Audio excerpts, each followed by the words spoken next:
மழை பெய்யும் போது சூடா பஜ்ஜி சாப்பிட்டா செம்மையா இருக்கும்.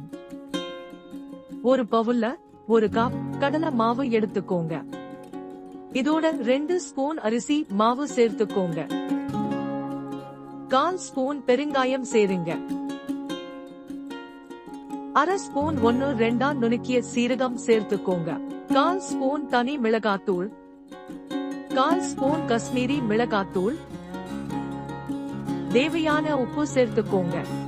இப்ப 1 ஸ்பூன் நல்லா இடித்த இஞ்சி பூண்டு பேஸ்ட் சேருங்க. இப்ப 1/2 கப் அளவுக்கு தண்ணி சேர்த்து கொஞ்சம் கொஞ்சமா தோசை மாவு மாதிரி கரைச்சுக்கோங்க.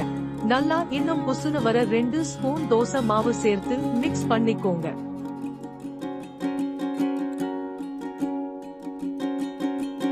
இப்ப ஒரு வாழைக்காய பஜ்ஜிக்கு சீவி எடுத்துக்கோங்க.